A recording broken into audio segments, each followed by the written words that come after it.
काशी तो मुक्तिपुरी है, मोक्षपुरी है। हमारे यहाँ सप्त मोक्षपुरियां कौन सी? अयोध्या, मथुरा, माया, काशी, कंची, अवंतिका, पुरी, द्वारावतिश्चैव सप्तैते मोक्षदायिका।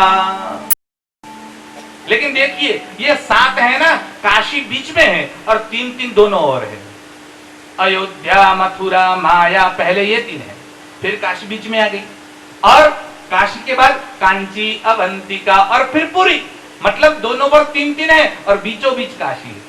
काशी की यही महिमा है कि 7 पूरी होते हुए भी सबने काशी को बीच में रखा है। जैसे हमारी राजधानी है, हिंदुस्तान की राजधानी कौन सी है? दिल्ली है। लेकिन उद्योग की राजधानी कौन सी है? वो मुंबई है। मुंबई उद्योगों की राजधानी है। वैसे सनातन धर्म की अगर कोई राजधानी है तो वो वाराणसी है, वो काशी है। ये सनातन धर्म की राजधानी है। यहाँ पर सनातन धर्म के जितने भी प्रकांड विद्वान पंडित आचार्य हुए, सबने यहाँ पर आए और सबने कुछ न कुछ किया, तप किया, और गंगा के किनारे पर काशी के अंदर वाराणसी में अभिमुक्त के पास अपना शरीर छोड़ने का आग्रह रखा। न केवल कोई सामान्य व्यक्तियों ने, अरे साक्षात भगवान शंकर के अवतार शंकराचार्य भी यहाँ पर पधारे। भगवान शंकराचार्य ने तो ये मणिकर्णिका अष्टक लिखा, उन्होंने तो भगवान पशुपति का और भगवान विश्वनाथ का अष्टक लिखा। भगवान शंकराचार्य ने तो काल भैरवाष्टकम लिखा। वही भगवान शंकराचार्य काशी की गलियों से गुजर रहे थे, और काशी की गलियां बहुत छोटी है। आप लोग गए होंगे, अभी आपने देखा होगा, काशी की गलियां बहुत छोटी है। भगवान शंकराचार्य गुजर रहे थे, विश्वनाथ के दर्शन करके जैसे ही आ रहे थे, एक चांडाल सामने मिला, और जैसे ही चांडाल को देखा, भगवान शंकराचार्य गंगा से स्नान करके आए थे, विश्वनाथ को मिलके आए थे, अब वहां से निकल रहे थे और चांडाल को आते देखा तो भगवान शंकराचार्य बोले, गच्छ गच्छ, बिल्कुल बीच में से हट जा, रास्ता दे दे, बीच में से हट जा। और वो चांडाल बोलने लगा, आप किसे गच्छ गच्छ कहते हैं? इस शरीर को गच्छ गच्छ कहते हैं? तो ये शरीर तो बिल्कुल कोई काम का है ही नहीं, शरीर में तो कोई चेतना है नहीं, शरीर तो पहले से ही मरा हुआ है, और आत्मा वो तो सर्वव्याप्त है, वो कैसे हट सकती है? वो तो आप में भी है, मेरे में भी है। और भगवान शंकराचार्य को लगा ये कोई साधारण व्यक्तित्व नहीं हो सकता। भगवान शंकराचार्य ताड़ गए और भगवान शंकराचार्य ने कहा, अरे रे बाबा विश्वनाथ, आप चांडाल के रूप में मुझसे मिलने के लिए आए? और भगवान शंकराचार्य ने प्रणाम किए। भगवान विश्वनाथ ने चांडाल के रूप में भगवान शंकराचार्य को दर्शन कहीं दिए तो वो ये काशी क्षेत्र है, यहाँ पर भगवान शंकराचार्य को दर्शन हुए। काशी साधारण नहीं है। अरे काशी के पंडितों ने भगवान शंकराचार्य की भी तो ईर्ष्या की, और भगवान शंकराचार्य की ईर्ष्या क्या? भगवान शंकराचार्य जो कहते थे, भगवान शंकराचार्य क्या कहते थे? जीवो ब्रह्मैव न परः। जीव ब्रह्म से भिन्न नहीं है, पृथक नहीं है। पूरा जगत जो है वो सत्य नहीं है। ब्रह्म सत्यम जगन मिथ्या।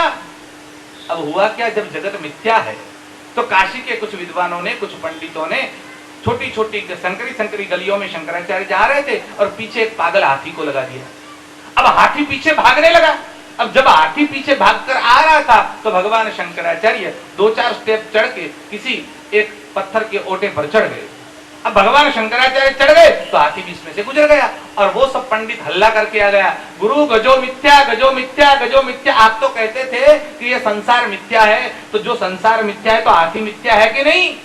तो हाथी मिथ्या है तो अब हाथी से क्यों भागे? अगर हाथी सत्य नहीं है और हाथी मिथ्या है तो हाथी से भागने की जरूरत क्या थी?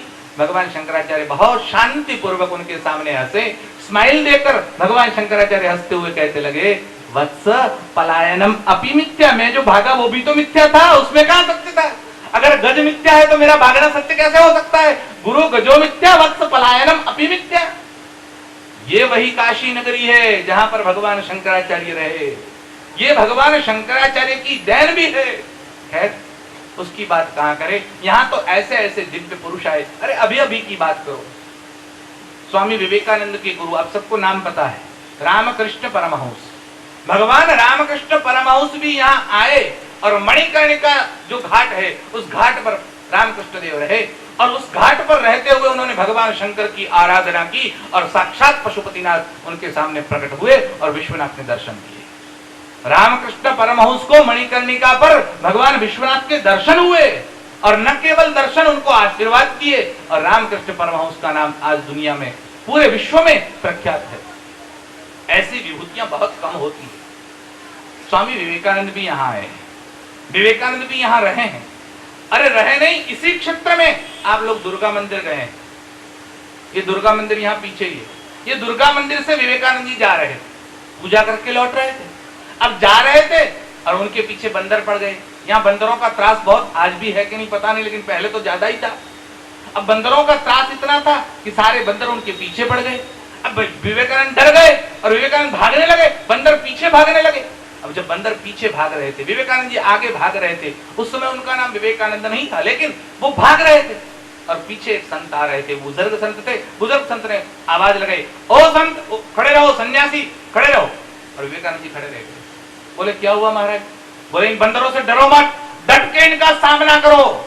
अगर सामना नहीं करोगे तो कोई तुम्हारी नहीं सुनेगा, सामना करना सीखो। और उसी दिन से विवेकानंद ने तय कर लिया किसी से डरना नहीं है, सामना करना है। जो परिस्थिति आए मैं सामना करूंगा। और वही विवेकानंद प्रेरणा लेकर वाराणसी से अमेरिका तक पहुंचे और जो कष्ट आए सहन किए और भारतीय संस्कृति का ध्वज पूरे विश्व में फहराया। उनको प्रेरणा देने वाली काशी थी, वाराणसी थी, यहीं से उनको प्रेरणा मिली। अरे अभी अभी यहाँ पर पंडित जगन्नाथ हुए।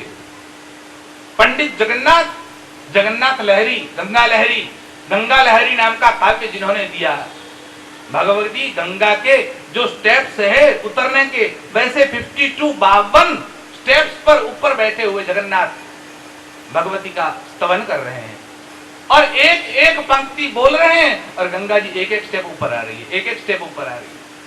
और 52 पंक्तियां जैसे ही पूरी हुई, गंगा जी ऊपर आ गई और गंगा जी ने जगन्नाथ को अपनी गोद में बिठा लिया और जगन्नाथ ने वहां पर जल समाधि ली। आप सोचिए, ये कोई साधारण भूमि नहीं है। पूरा विश्व जिसके नाम को जानता है। वैसी झांसी की रानी लक्ष्मीबाई, लक्ष्मीबाई हुई झांसी में। रानी झांसी आप जानते हैं, रानी झांसी को कोई नहीं जानता, ऐसा है ही नहीं। अंग्रेजों के छक्के छुड़ाने वाली रानी की झांसी, वो जिसका नाम, मूल नाम उनका मनु था। और वो मनु, झांसी की रानी, उसकी जन्मस्थली वाराणसी है, काशी है। उनका जन्म यहाँ पर हुआ है। बाद में उनकी शादी हुई, वहां पर गई और रानी बनी, महारानी हुई, वो बात अलग है। लेकिन उनको जन्म देने वाला कोई है तो वो वाराणसी है, काशी है। और इसलिए काशी कोई साधारण नहीं है, काशी मुक्तिपुरी है। आप सोचिए, अभी अभी धर्म सम्राट स्वामी करपात्र जी महाराज अपनी अंतिम क्षण तक वाराणसी में रहे और वाराणसी में रहकर उन्होंने पूरे विश्व में सनातन धर्म का ध्वज फहराया। वाराणसी में रहकर भले भले कैसे भी हो, शंकराचार्य का विरोध करने वाले, वर्णाश्रम धर्म का विरोध करने वाले, सनातन धर्म का विरोध करने वाले, चाहे वो राजनीतिज्ञ हो, चाहे वो धर्मनेता हो, चाहे वो किसी संप्रदाय के हो, सबके सामने मोर्चे निकाले, अलग अलग संस्थाएं स्थापित की। कहीं धर्म संघ स्थापित किया, कहीं पीठ परिषद स्थापित किया, कहीं राम राज्य परिषद स्थापित किया। और स्वामी करपात्र जी महाराज ने पूरे विश्व को हिलाकर रख दिया। एक समय ऐसा था, शायद आपको पता न भी हो, एक समय ऐसा था कि जिस समय भारत में कांग्रेस के अलावा और कोई पार्टी शासन नहीं कर सकती, ऐसी धारणा बन गई थी। स्वामी करपात्र जी महाराज ने गौरक्षा का आंदोलन चलाया और संसद का घेराव किया गया। सारे संत इकट्ठे हो गए भारत भर से।